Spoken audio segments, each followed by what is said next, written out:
Man United podcast with Bidds and Monty.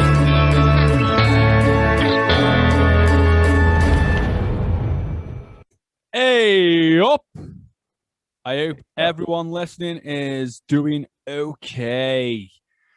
Wow, what an episode we've just had, my friends. Never. I know we keep saying it episode after episode. We keep saying, "What a roller coaster!" Oh my god! Yeah. But this one again, chronic fatigue syndrome. Right? It's the first time I heard of. I might sound ignorant. I don't know, but I've never heard about that disease before. And wow, I've not heard it. I've not heard of it, mate, either. So it was a good insight for me, good knowledge as well, and a lot of awareness. We spoke with the first Australian guest on the show, Chris Jameison from Melbourne, and his journey with chronic fatigue. You will hear is wow. mind blowing. I certainly felt the emotions during this one. I felt Chris was getting a bit emotional, and absolutely too right, because he's been through hell and back, brother. Hell and back. Hell and back. What he's been on a crazy journey, like. And you know what? Credit to Chris, man. What it's due, like. Yeah. Credit to the guy. Yeah. He has experienced what he experienced until he have bounced back when there was sort of like there was no chance for him to be in a position he's in now. Yeah. I believed he fought, like the fight that he, bro. And his mindset, you know what? Yeah. Mindset. The mindset that he had during his journey was just different. Yeah. Oh, big time, mate. Different, big motherfucking time. Big motherfucking time, motherfuckers. Oh, yes. Before we get involved in this episode, Champion Mindset Clothing, you have new garments available. Am I right or am I wrong? You're not right, you're not wrong. Oh, come on. What are you saying? Papi, compréndame. Baby, papacito, escuche. New garments are nearly ready. They'll be online in the next week or so. Know what you do. Follow the page and just hold yourself tight. We're gonna release some good items and be ready to use Party 10 on Party discount. 10% off and 5% on all mental health charities. Yeah, boy. And also, this podcast is brought to you by the Angry Chimp. Yes, mate. New graphics are going online in this episode, and I am pumped. I cannot wait. Also, follow Angry Chimp on Instagram. These guys are coming up with some power. Good stuff. And get in early, because a lot of work they're doing is for free. Yeah, free. So don't let it. Don't let that opportunity go. Holy crap, mate. Right. Enjoy this episode. Remember, subscribe, like, review. Oh, the work that we're doing, we are going to keep on going. So, enjoy. Yo, Chris, what's happening, my friend? No, not much, mate. Just enjoying a Sunday night in Melbourne. Yes, do you know you are the first Australian geezer on the podcast? And yeah, I've listened. First Australian guy that I speak to like this. Yeah. We've had a few, like, we've got a lot of Aussie listeners. I've had a few messages about that someone come on the podcast, but I've got to be honest, the amount of messages I get and emails I get from people wanting to come on the podcast to discuss the story is just like a backlog. It's like, it's like sometimes I'm I've got sick of saying the same thing. It's like, yeah, I'll get back to you as soon as I can. It's like weeks later, I've gone through a message. It was like, shit, I forgot messaging them back.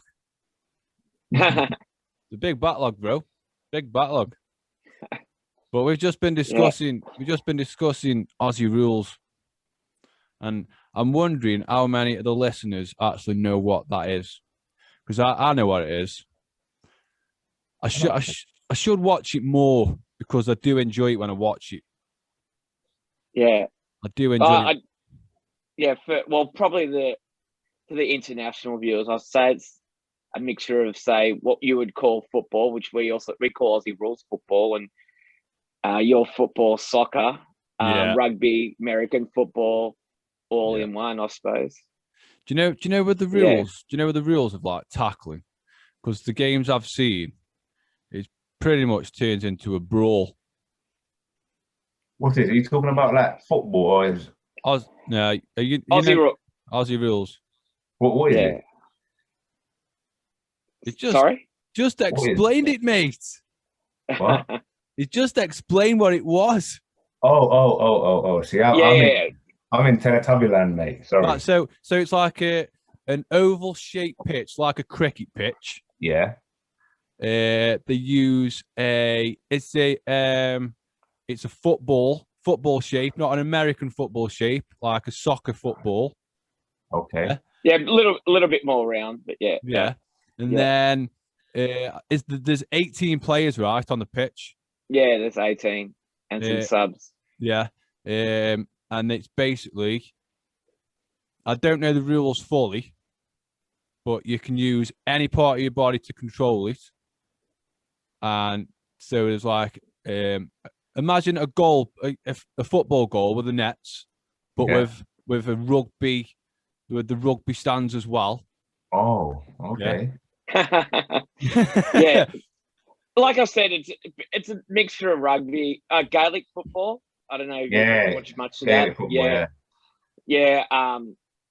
Football, football, which is called gridiron. Yeah, I suppose it's a mixture of all three or four. Isn't it? Yeah, it's got a little bit of each. If you score on a normal goal, do you get like more goals than if you score on a rugby goal? You get 6 points for a goal. What, either way? But when you're going in your direction. But it's a lot more higher scoring than rugby. It's not so much stop start. It's more of an American football. It's a lot more free flowing. So it just goes from one pack and then to the umpire balls it up and then it gets kicked out and then you're aiming it towards your goals and hopefully you got someone to pick up the ball so there's not a scrummage, get it through the goals and they start it back and bring it back to the middle. It used to be a lot more rougher, but these days I think it's a lot more like in the 70s and that, a lot more rougher, a lot more bigger bodies, but I think it's more now like athletic sport and people like who are like good at like long distance running and all like that. It's more and with like good builds and all that. Whereas before it was a lot of like rough sort of rugby sort of type players pounding each other, but it's more of a skillful game these days. Yeah. Yeah, so I do enjoy watching. You should watch it, Monty, mate. It sounds enjoyable to watch, but it sounds carnage to be involved in. Yeah, you only have to go. You probably only have to watch it on YouTube, put it on YouTube, and you'll be able to see some good highlights. Like, because some of the stuff at you'd call it professional levels, and they're getting good money as well. Not as much as what your English football Premier League players would be earning, but some of the skills that you'll see in some of their YouTube clips are like they're quite amazing. Yeah, like their pack grabs and their bumps and their hits and their goals and all that. Yeah, get on it, Monty. Get on it tonight, bro. Chris is still like talking it up and that, like, but the skills and that, but it still sounds carnage. Like, Yeah. Well, yeah, it's I've like only a just free gone for back. all game.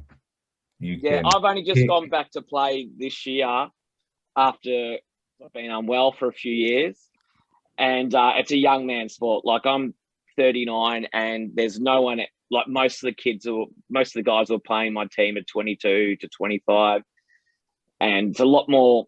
Like, for me, recovery post game, it is meaning going for a swim down the beach in the cold because it's starting to get winter. Yeah. Doing Yeah. Pilates, just looking after my body, getting a massage twice a week.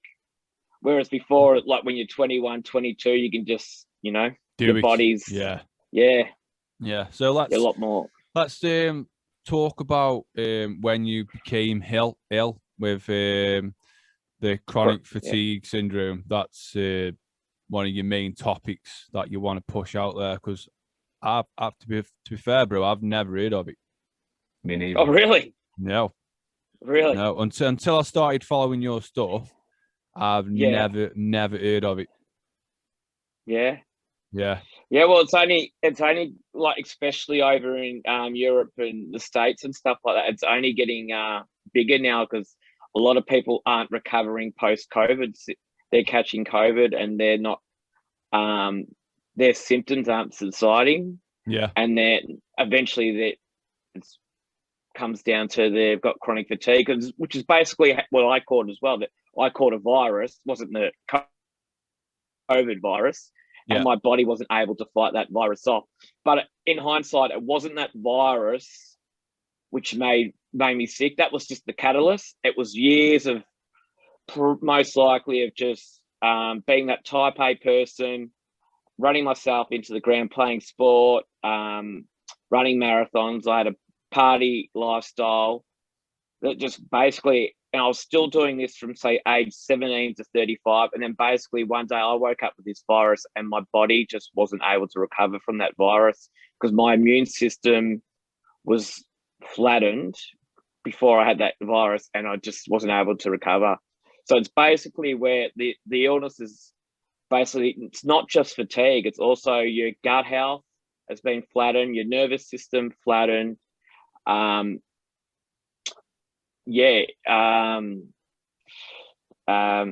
Basically everything's just been flattened. So it's basically from starting, it's not just the fatigue, it's also, you've got other symptoms as well, like you got your headaches, you got your body aches, you've got it's everyone's chronic fatigue journey is unique as well, so it's different. But yeah, it's quite, when you first get it, it's quite scary and quite confusing as well, especially because there's not a great deal of help out there for people who have got the illness. And I've just recently came across some facts that people who are like got it, who are like housebound or bedbound, the percentage of recovery is only 5%. Wow. So I came out myself quite lucky that I was able to find like true alignment in myself and physically, mentally and emotionally, and I was able to find a recovery journey after years of trial and error. But it was basically, I suppose, from switching away from that Western medicine sort of leading towards more, say, lifestyle medicine, where I was able to recover. The four main points of recovery: mindset, which we can talk about lots, nutrition, quality sleep, because believe it or not, with the illness, you have disruptive sleep, especially when I had the illness. The first year or so, I was sleeping 15 hours a day, but then the second or third year with the illness, which happens to quite a lot of people, I started having insomnia because my mind was where your symptoms become more wired and tired. So getting yourself back into a good sleep program or structure where you can, because sleep is one of the parts which probably goes a lot more unnoticed in recovery, which where your body rests, digests, and heals overnight and repairs itself and recharges. And then the last one as well is restorative movement, which can be quite tricky as well. Yeah. So to get your head around. So it's pretty mad because it's quite complicated, and there's a lot of information out there, especially on the net, which I suppose is good and bad, but there's a lot of negative stuff as well out there about the illness as well. So and you can read a lot about the illness, and as what I found, it can make you stir crazy as well. I could imagine it doing that. Yeah, just Googling it, this and that, and YouTube and this and that when you're sick at home and day after day. And it made me quite stir crazy as well. Yeah. See, a lot of people do that, don't they? With if they've got symptoms, they'll instantly go on Google and they'll just instantly see the worst case scenario. Oh, yeah. And that winds me up so much, I ain't gonna lie. I've done it myself. I'll be honest with you. I've done it myself. Yeah, it's mad. I've never done that because it's like you're searching for something that's gonna make you actually think worse of what you've got. Yeah. Like you carry on, even if you search, and then you're like, yeah, I'm feeling that, but that's not what it is. Like you try to diagnose yourself, and then you end up seeing the worst case scenario, and like, oh my God, this is what I've got. Yeah. What am I gonna do? Yeah. I'm fucked. I'm fucked. I'm dying. Yeah.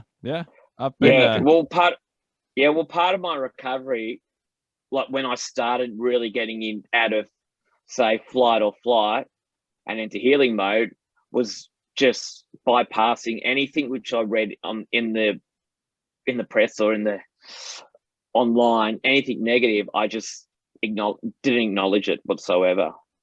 So I just focused on the positives. Because it's just an endless minefield out there. Yeah.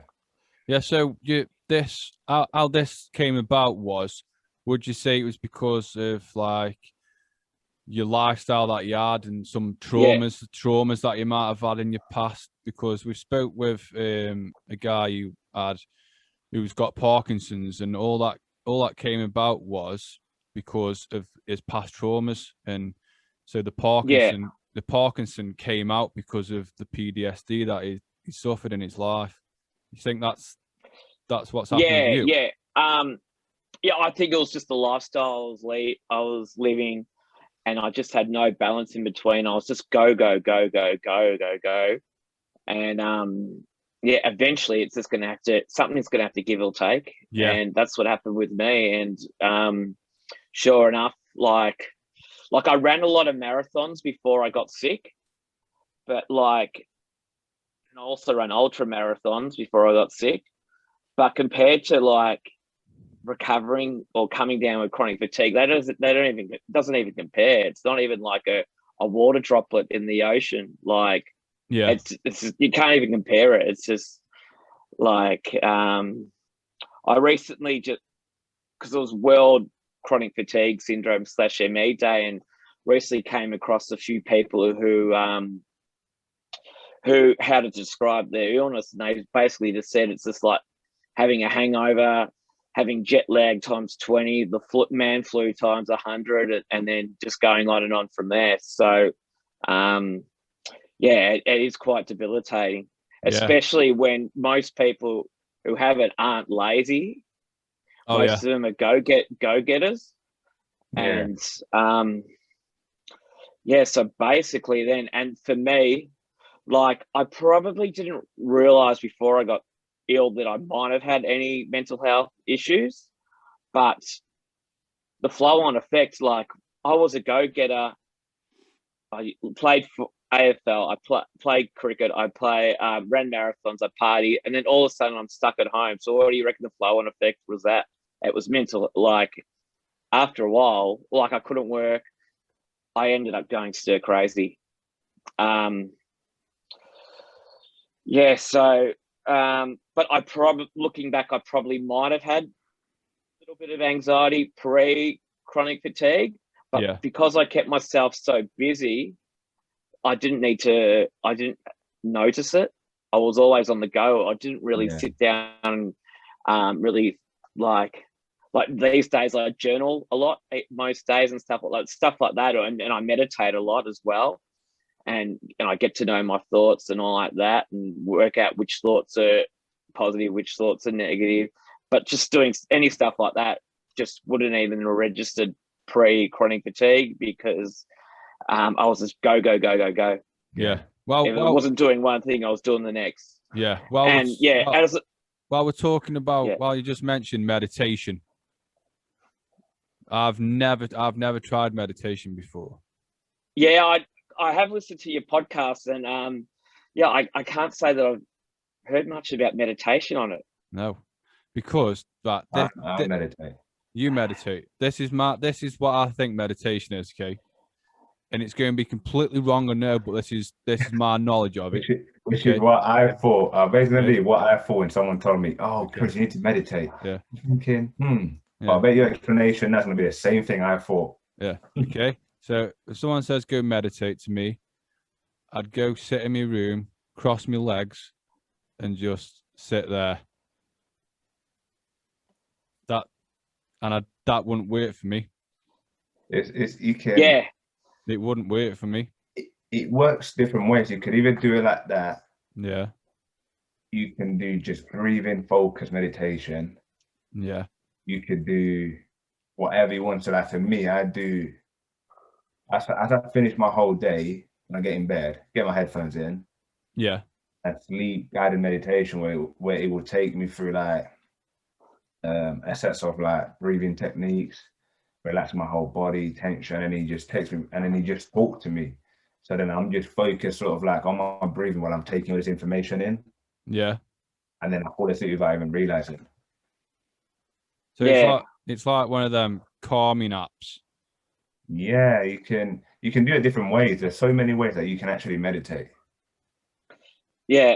I used to, when I first got into it, I used to listen to the apps, but these days I just sit there and just do it on myself and just observe my thoughts and observe that I'm thinking, and just bring myself back to what I'm focusing on, which is normally just something, just bring myself back to away from those thoughts and not feeding them. And just, it's a good way to get to know yourself and to become best mates with yourself as well, and your thoughts. And look, it wasn't because I was so type A on the go. It just wasn't something that look. No one's like apart from maybe like say a Buddhist. No one's a good meditator anyway, because there's no part of our minds is to basically to have a tornado of thoughts. You only have to meditate to realize that we don't have a great control over our thoughts, but what we do have a control over is what we do with them. If we feed them, or if we acknowledge them, and if they're positive or negative.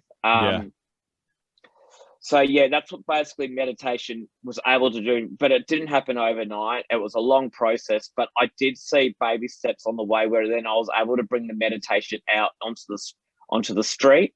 So say if I was walking down the street and I started getting these bad thoughts and stuff like that, then I was able to go, bang, that's a negative thought. I'm not going to go there today. I'm just going to sit with it until it goes away, and it will go away.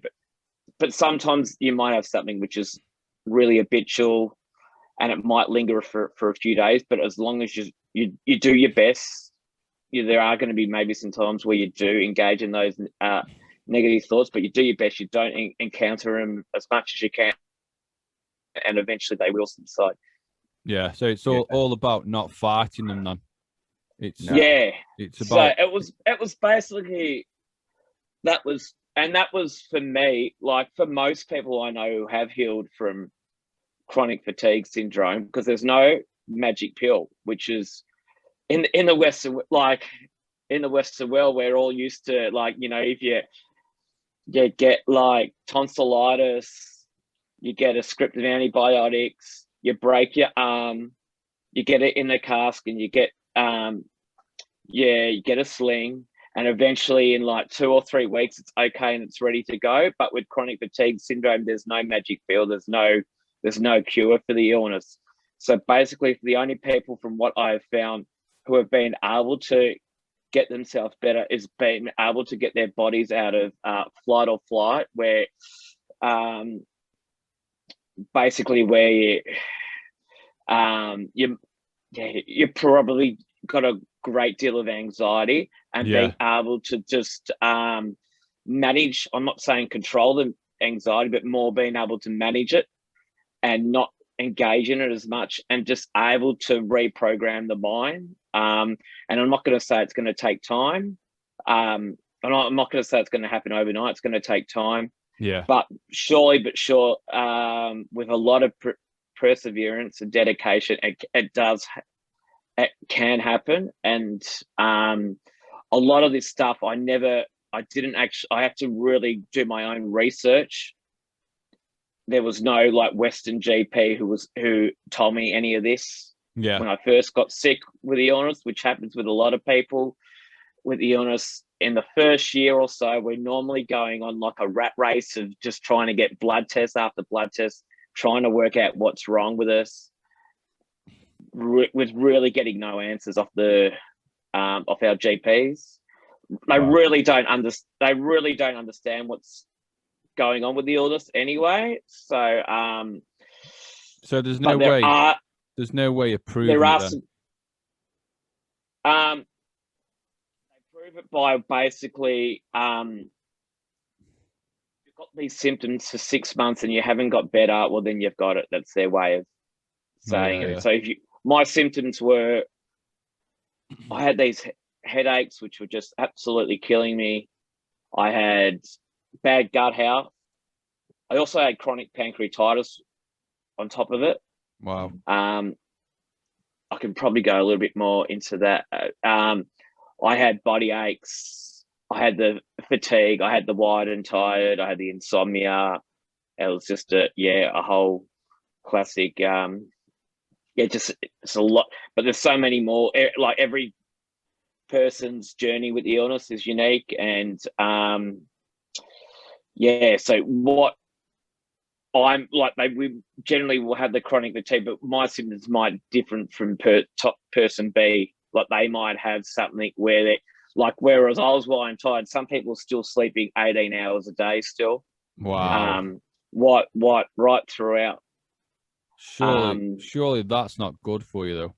18 hours. No, but it's just, I think there's different scales of severity with the illness. And like I said, like at the start of the illness, I could only walk 100 meters a day. Wow. And because if you overdid it, you crashed, and a crash would then bring you down to feeling probably pretty much bedbound. And you could be in that crash for a couple of days. You could be in that crash for a week.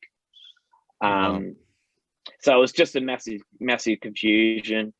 The first year was just, I suppose it was there was a lot of optimism, but after a while, it was a lot of frustration as well. Like I just didn't know what was happening, and I was spending so much money and trying to see specialist after specialist, which generally happens with most people with the illness anyway. And I just not getting any answers, and just the frustration. And then, the flow-on effect was I ended up having really bad mental health a few years down the track. But I also had, in year 2 or 3 of the illness, I also had chronic pancreatitis, where I basically spent the whole year in hospital with an inflamed stomach.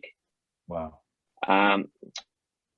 Because I had pancreas stones in my pancreas duct, like how people normally have stones in their kidney, gallbladder, or kidney. I had them in my pancreas, and wow. How painful was that for you? It was like it was 20. Most of the time, 24/7. It was like I had hot coals in my stomach. Yes. So I lost a lot of weight. I lost a lot of weight because I couldn't eat. I was probably down to. Yeah, because I've had kidney stone in the past. Yeah. About 5 years ago, and I remember I remember being at work and having this. It felt like, when you get trapped wind in your side. I felt like I was trying maneuver it about and try and get it out, but no. Then it started cramping a bit more, and then it just started getting hot. So, like my side, where my kidney was, it was getting really hot. I was like, this isn't good. And to the point, within about half an hour, I was on the floor and I was crawling, and I just couldn't. It was just like, wow. So I had to go to the hospital, and I had to have this medication that just got the pain away, because I was like, just give me anything, just get rid of this pain, like, go. It was like crippling me, and it was about not even 1 millimeter, this stone. Tiny little thing, and it's causing all that pain. And it came out of the pee-pee, and that was that was an experience, mate. I was dreading every time I needed the wee. Yes, Monty, I can see your face, bro. To get a kidney stone out, you have to pee it out, mate. Oh my goodness. Yeah, and it feels like someone's just shot your penis off. And that going back to mine, they kept on blasting it, scraping it, but it kept on coming back. And so basically I spent all 2019 in and out of hospital. I either was going in hospital, I had 10 surgeries. I was this was on top of the chronic fatigue as well. Did you find out how big the stone was? It wasn't huge, but it was quite big. Yeah. But it was in the it was blocking the pancreas ducts. Wow. And just like, they don't go on pain, but just to tell you, like, the enzymes for your pancreas when you get a blood test are meant to be in between 50 and 100, and mine were like in between like 5,000 and 10,000. Oh shit, man! Wow. So, but looking back, that was a lot of it was caused by my party lifestyle from 17 to 35 with the alcohol which I drank. Yeah, and the damage done to my pancreas. That's why I want to go back. Go on. Right. No, I just want to go back just a little bit, right? You had this crazy lifestyle, right? While doing your marathons and keeping fit, so you were super fit. Was there like a reason behind you doing all these things, which then led to experiencing your illness, and then obviously which what you're talking about now as well? Was there a reason why you had the lifestyle that you was living? Was it maybe like to prove to someone that you? I know. Was it to just? I don't. It was a lot of it had to come down with like, I kept playing Aussie rules and cricket, and then it comes with the culture of, I suppose it comes with your football as well. With, like, after the game, we would drink a lot and party as a team. So we'd try and win on the field, and then we'd try and win off the field as well by drinking as much as we can at the pub. No, not here, not me. I can't drink. Yeah, but like, the day I got sick was the day that I gave up alcohol. You don't drink no more. I'm guessing you don't touch alcohol no more. No, I didn't touch it for 4 years. I've had a couple of light beers here and there now, but I didn't drink for the whole 4 years. What's that? Does not scare you, like having a drink every now and then? No, well, like I was told I haven't been drunk. You know what I mean? Or tipsy or anything like that. I just have a light beer. Like, how people like have these new beers which are like zero alcohol. These beers are like 2.7%. I don't know what you're having. Like, so there's only very minimal. Like, I suppose I feel like I said, I'm a lot more aligned with myself. I understand myself a lot more. Whereas before it was just reckless. You're just carnage. It was just carnage, and going overseas and traveling and staying in hostels and just partying for months on months. And it had to come to an end. And like, people have said to me, like, they realize how sick I was, and I said, I've gone back to him and said, oh, getting sick was the best thing for me because it helped turn my life around. But, I wouldn't wish that sickness upon anyone, though, because it was so hard.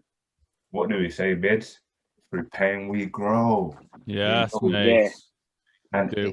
But I still haven't got to the probably the 10 operations and spending the whole, because that was gut health on top of the fatigue, but I still haven't got to which I suppose which will interest a lot of this podcast, probably my lowest point during the 4 years. What, so there's been like worse parts of 4 years that you haven't even spoke about yet? Yeah. What, lower than the things that you said? Yeah. Are you comfortable talking about it? Yeah. I've mentioned bits and pieces, but I suppose I'll probably talk a bit more. Yeah, because I did it. No. Like maybe 2-3 weeks ago on Instagram, I did a live on it, and it was a 1 year anniversary on one of the so I have mentioned a little bit more about it, but I'll go into it.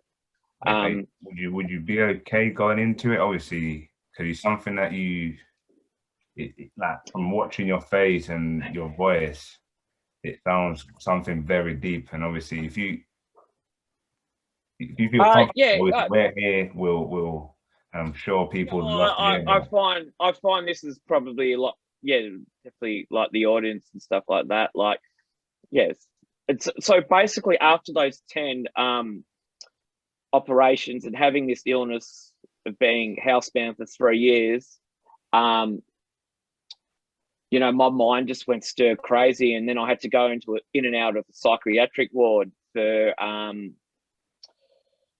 basically from the end of 2019 to Easter 2020.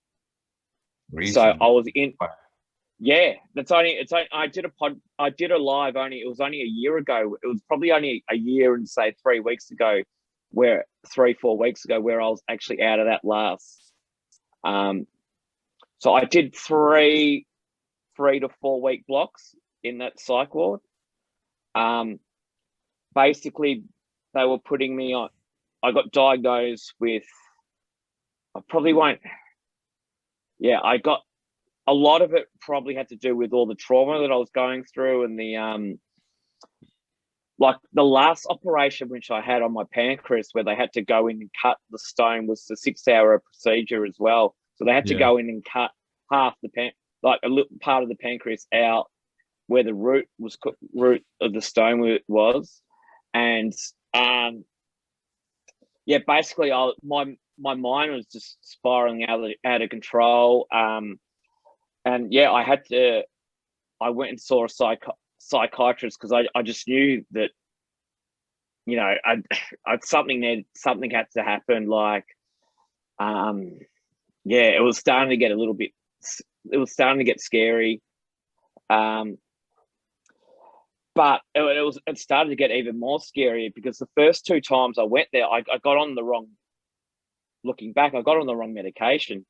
Really? And and the side effects, what it was doing, I was basically hallucinating. I had panic attacks just 24/7, just walking down the street, just out of nowhere, and I had these heart palpitations, and it just wasn't. I just knew that those medications weren't. It was the same medication basically the first two times I went in there. They might have varied it, maybe the dosage, but that was actually making me worse. And like I was having a lot of freak out times then as well. But I'd also leading up to that, I'd also gone to meditation class with my mate for the previous 2 years, and I learned, and he was also, he had a background in psychology, so we were able to talk, and I was able to debrief, and I was able to understand the mind a lot more, and I knew this is why looking back, if I hadn't done that training with my mind and going to meditation class and learning that mindfulness, that I probably would have said I was hearing things, but I was just saying that my unconscious mind had spiraled out of control. Yeah. And it was just 24/7. I was on watch on my thoughts, and as I came to learn that my thoughts, that your unconscious thoughts, 95% of the time are negative process. They're programmed for 95% of the time to have negative thoughts. Yeah. It was just spiraling out of control. And then, I think the medication which I was on was making it worse. And at this time, I did a post not long ago, and I basically people this was only about a year and probably 3-4 weeks, who saw me at this stage have told me now, lucky they thought I was, because I had been now sick with chronic fatigue for 3 years, and I had the pancreatitis, so I was like massively underweight as well, because I hadn't eaten much for that year, and I just couldn't even raise a smile. And they said they gave up on me. Like, they thought I was too far gone. It wasn't just one or two. It was a few people who actually said it. They didn't have I don't mind it, but they didn't have the guts to say it to me there and then, which it wouldn't matter. It probably wouldn't have processed. But they have said to me that I was looking that far gone at this stage. That but I was a fighter, and always have been. Hence why I had that marathon running background. Yeah. And with a lot of stuff I'd done in life, I still believed in getting better. And eventually I was able to find the right mood medication with the third stint in the psychiatric ward. And that, along with all the training which I'd done with my mind, by going to meditation class, learning about Buddhist philosophy, mindfulness, all like that, along with some nice calming medication, I was able to get my body out of flight or flight and into healing mode. And then a lot of all those other symptoms which I had, from like the fatigue, the bad sleep, the insomnia, the back pain, the gut health, by getting myself a lot more calmer and into healing mode, all those other symptoms were therefore able to heal a lot quicker with all the other work I was doing with it, say, such as eating an Ayurvedic diet for my gut health, having a sleep program, and using restorative movement as well. No, because you've said in your I think it was a podcast interview you did with Liz, was it? Here with Liz? Yeah. You mentioned on there that you drank warm water. Yeah, no, it's good. I'm drinking warm water right here now. No way. Is it good for you? It's good for your digestion. It's an Ayurvedic thing. So you drink it in the morning to get your digestion system. In the morning. Yeah. I drink it all day long. So have you heard about Ayurveda? No. What is it? So it's based Ayurveda. Ayurveda. No. It's basically like Chinese. It's like India's version of Chinese medicine. Ah. Okay. So do you put anything in the water with it, or is it just warm water? Maybe a little bit of lemon. But just warm. But so with the illness as well, there's so many conflicting diets out there. So I was able to find a diet. So that basically, with anyone going through the illness, a lot of people going, what diet should I just say? Choose a diet which works well for you. And for me, it was an Ayurvedic diet, and you eat for your body type. Yeah. So my body type is a solid body type. and there's a personality behind that body type. There's 3 doshas. There's 3 body types. I only know about my dosha, which is called a kapha. There's also pitta, vata.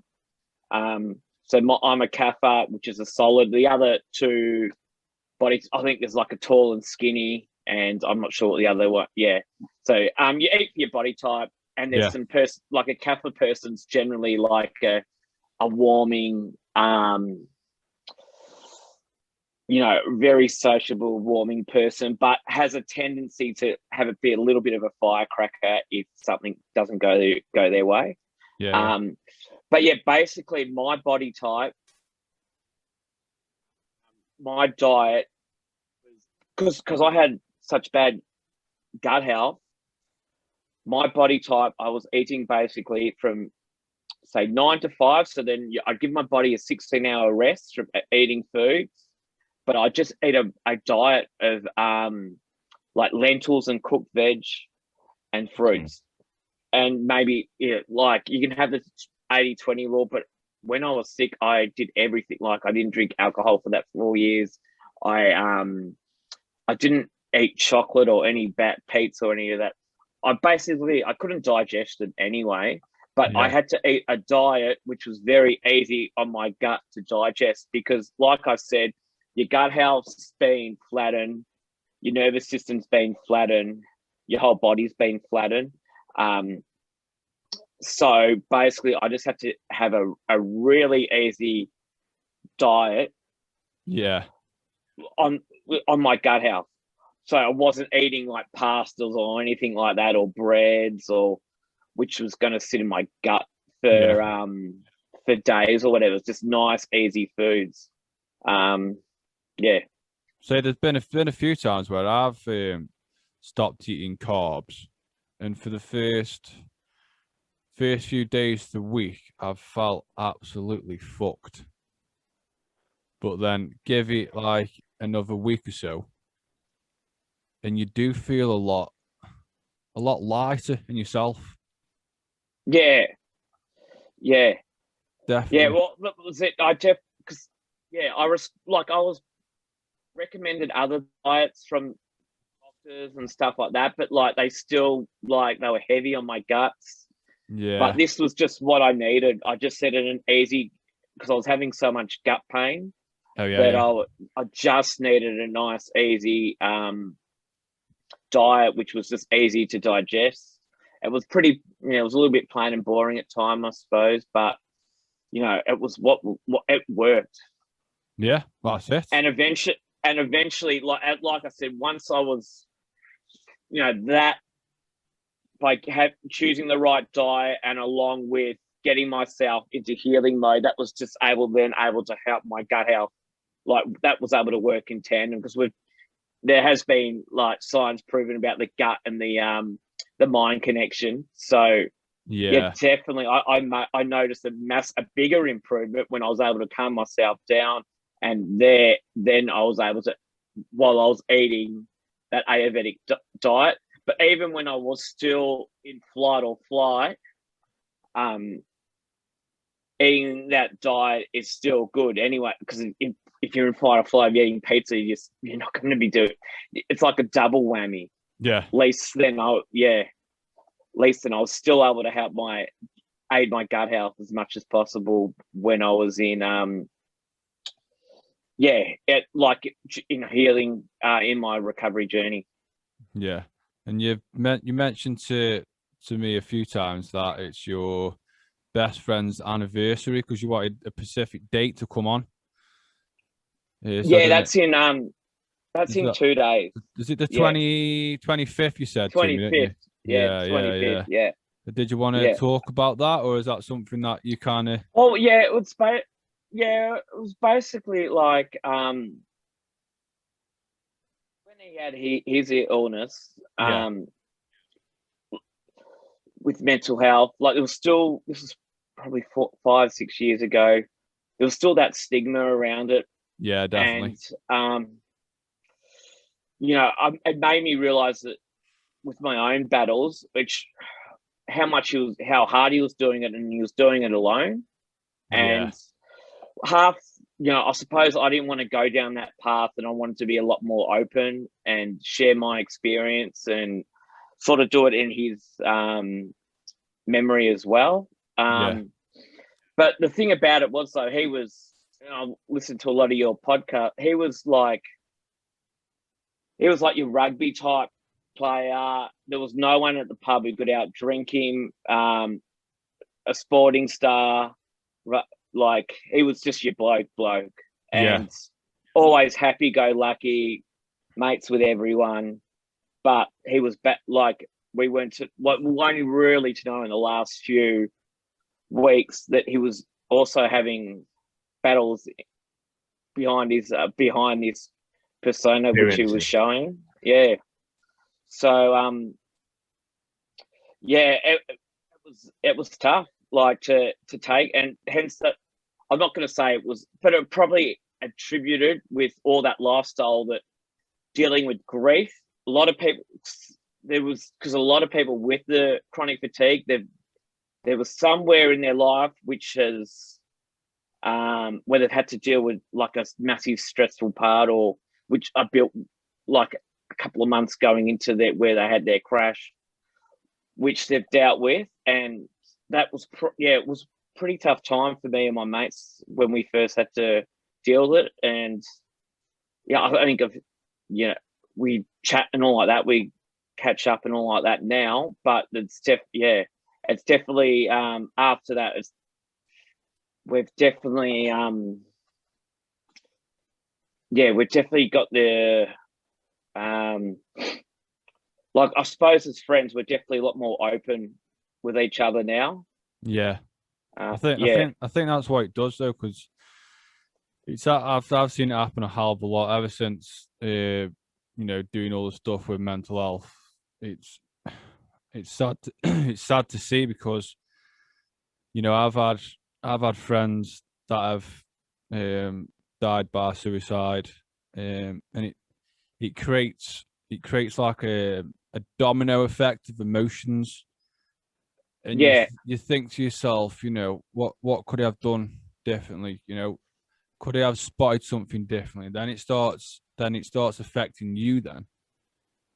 And it's hard to see people go through that, especially close family members and friends. Especially over the past year with the lockdown and the COVID situation. I know the Men Unite group has lost quite a number of members through suicide, and the effect that it has on the people that are closest to them. It can go either one or the other way. It could go in a positive way, as to speak, as they've raised more awareness. But it's sad to see and hear that it takes someone. Sure. It's sad to hear that it takes someone to kill themselves to actually get that awareness out there. It's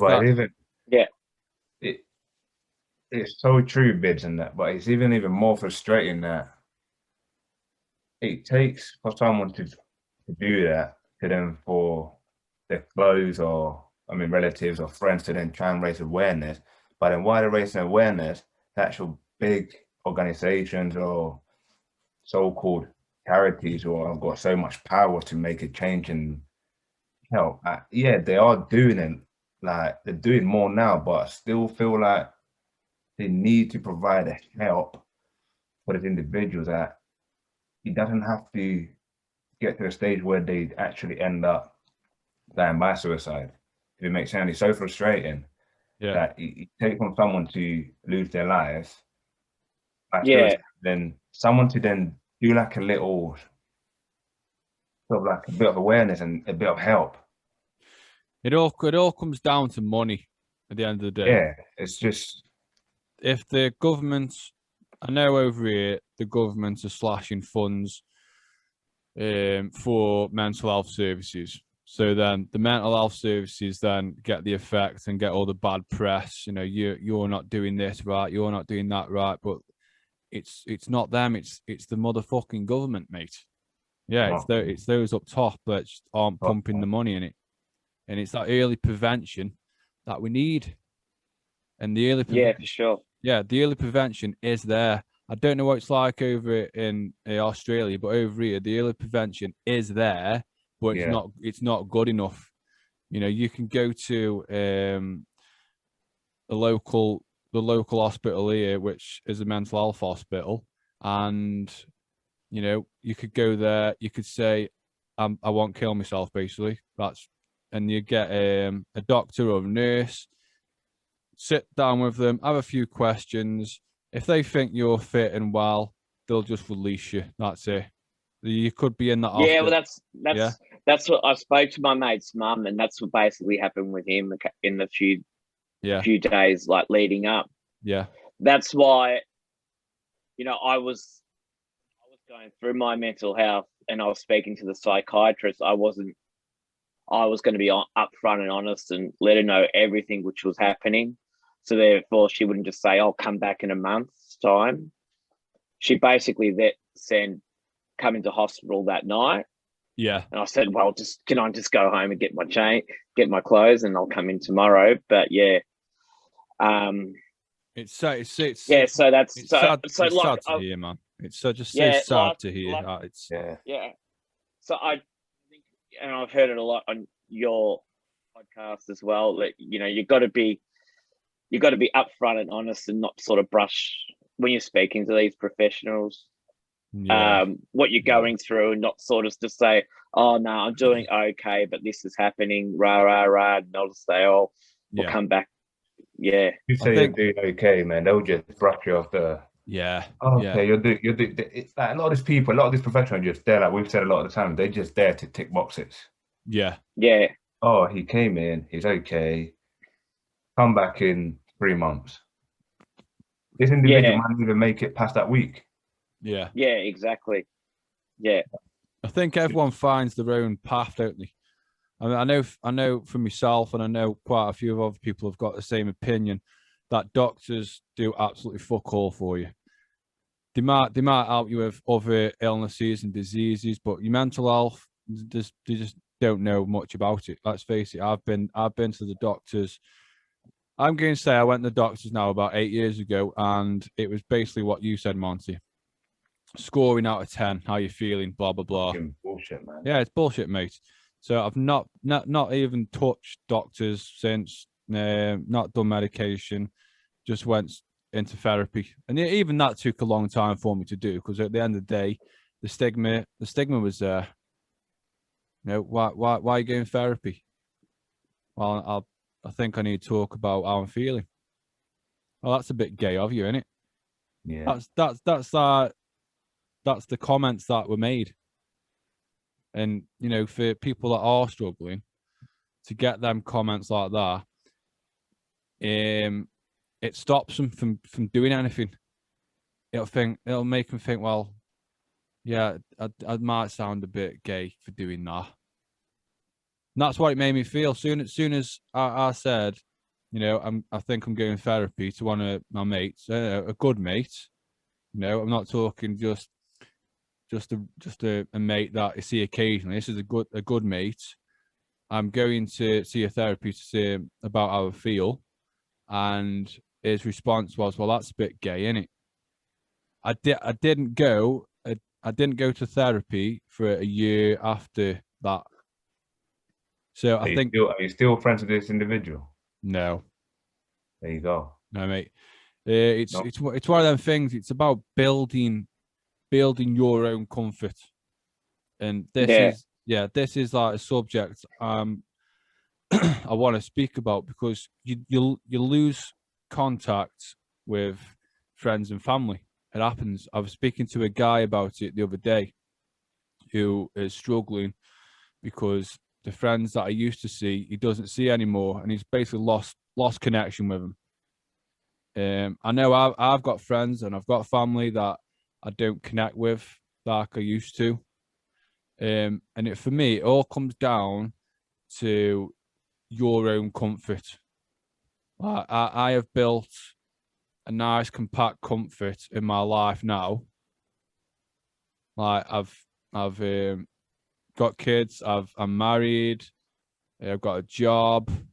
I'm quite Me. yeah. I'm quite yeah. I've got you. I'm quite comfortable where I am, and I think people find these comforts at home comforts. I like to say, and I wouldn't say they forget about the friends, because I've got friends that I still see, and I might not have seen them for a few years, and I see him, and it's like I only saw him yesterday. Yeah. I think it's all about personal preference and personal comfort. So I don't know how you feel about that, but losing touch with people happens. I think you have to, bro. Like, the people that you end up losing along the way are the individuals that ain't comfortable with seeing you grow as an individual. Yeah, But like for ourselves, like I'm similar to Bidds in what everything that you just said. But yeah, for me to be able to find my comfort, I have to be I have to become comfortable with making uncomfortable decisions for my own benefits. yeah, Yeah. Be able to be It's happy. yeah, it goes but with the like well, chronic fatigue is based. It's a lot with. It's got aspects of mental health, and during those 4 years, like I had a lot of friends before I got sick, and then you work out which ones are your real mates are, oh the yeah, ones who are going to stick by you in thick and thin, yeah, and then you'll realize the ones who are more so just your mates who are your And it's not probably many. more like your party mates. But yeah, I had a best mate though, who rang me up and he rang me up every day for the 4 years without fail.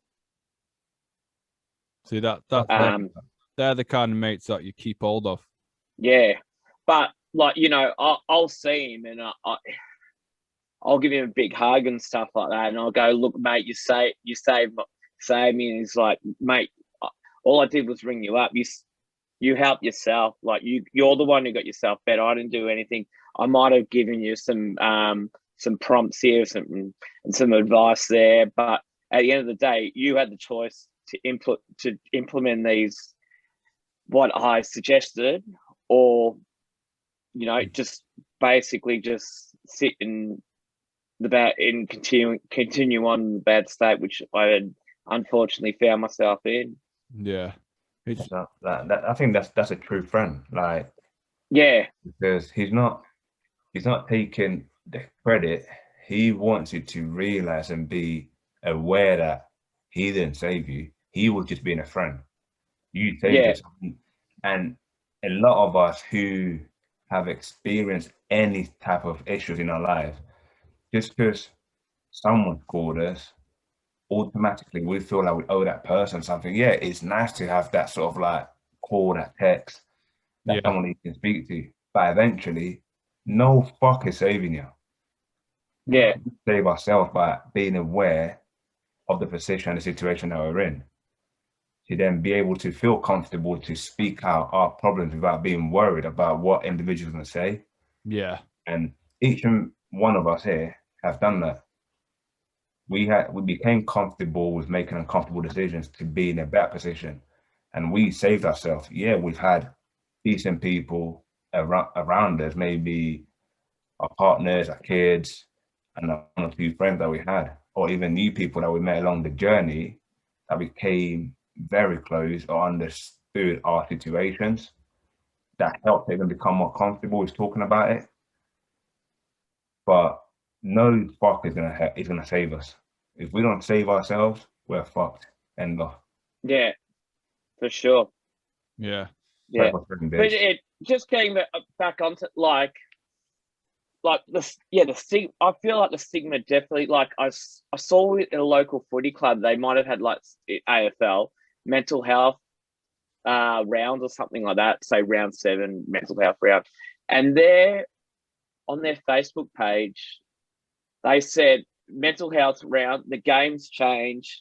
It's no longer not too weak to speak, which I found just, yeah, I found that like great, because anything like that, like say 5-6 years ago when my mate was going through it, was just, you would not heard of. So it definitely, I feel like, and for a sport which is predominantly played by males who are probably less, have less tendencies to speak up.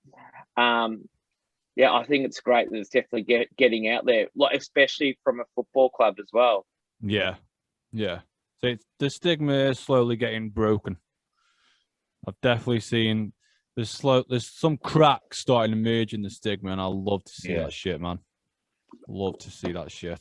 Yeah, but like you said, unfortunately, like, you know, like you said as well, unfortunately, it does come at a cost sometimes as well, like the loss of a loved one. It really does, and it's just sad to see, sad to hear. I mean, ever since I've been involved with all this mental health, it's opened my mind a lot more. So I've heard a lot more stories. You know, I've spoken with a lot of people with different backgrounds, and at the end of the day, we all relate. We all relate to mental health. We all have the same feelings. We all have the same emotions. I just think people need to speak about it more. Yeah. Big time. But Chris, I want to thank you for coming on today, my friend. That's like, all the way from Melbourne. Yeah, Melbourne. One quick question, Chris. Yeah. Oh, here he is. Is chronic fatigue connected to compassion fatigue? Sorry, say that second. Is chronic fatigue connected to compassion fatigue? Ooh. I didn't quite hear that second. Compassion fatigue. Compassion. Oh, for sure. In what way? I definitely like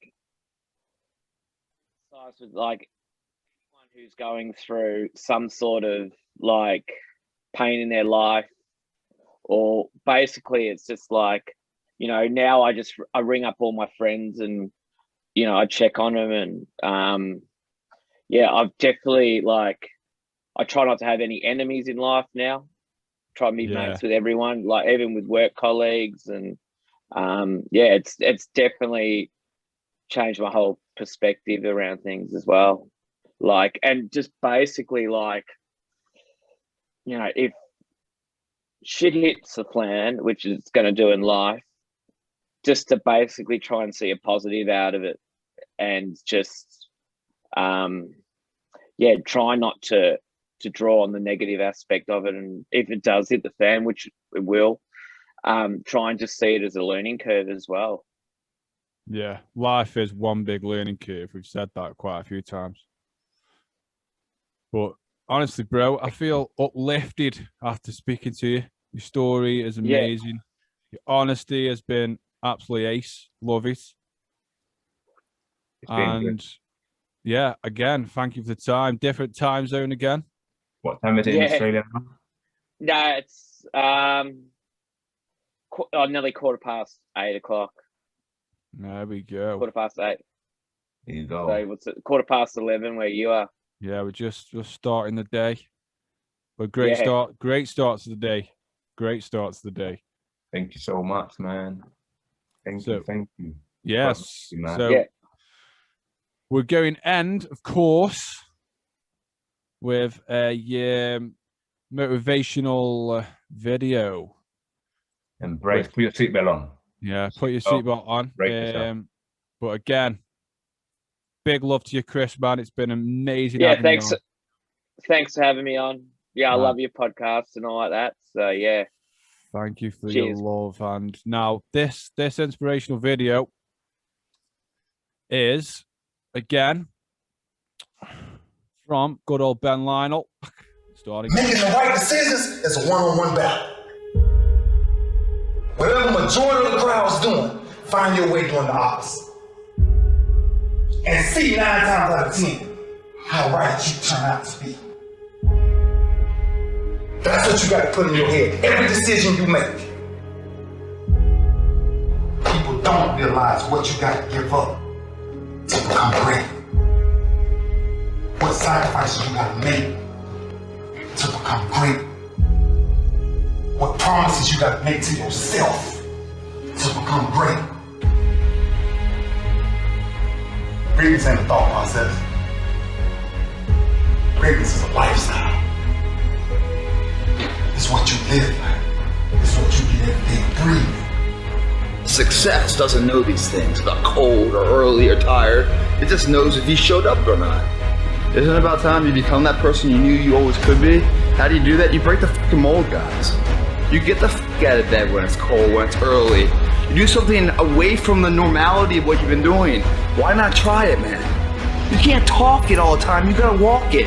Commit to one day, try it, see how it feels. Getting up that fucking early when everyone else is asleep, or when it's that cold, when everybody else says, no, this is not comfortable, we shouldn't do this. You say, yes, motherfucker, I'm gonna introduce myself to it. You do a little extra effort here. You take whatever's normal, and you do a little extra to it.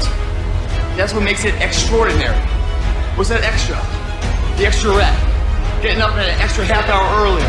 Those little extras combined to a word called extra with ordinary together to make extraordinary. Stop going about the day as a servant. Become the master. Run your day and stop having it run you. Believe in yourself. Be that one of 100 that has a belief instead of just jaw-jab talk of intent. Huge differential there. Differential is somebody just breathing life and the other one taking the most of the opportunity of time of life. Remembrance. Otherwise, forgotten. You have to realize that one day your life is going to flash before you and the credits are going to roll and it's going to be two options. It's going to say, oh shit, it's too late, or it's going to say, yeah, I kicked ass. And that's the bottom line. So when they bury you, is your tombstone going to say, what might have been? Or is your tombstone going to say, hell yeah, I killed him? Stand by.